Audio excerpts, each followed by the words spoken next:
صباح الخير. عسى أن تكرهوا شيئا ويجعل الله فيه خيرا كثيرا.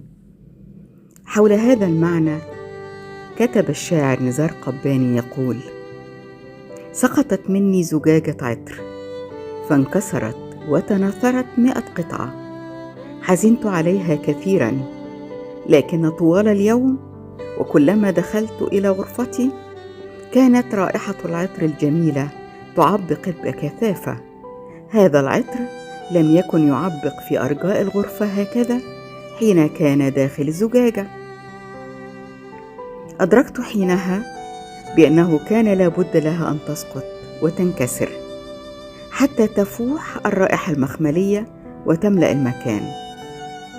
قد يكون قلبك مكسورا أو شيئا ما بداخلك قد انكسر، لكن تأكد بأنه انكسر حتى يخرج شيئا جميلا مخبأ في قلبك، حتى يخرج خبرة جديدة في حياتك، فيكبر عقلك وتتغير طريقة تفكيرك.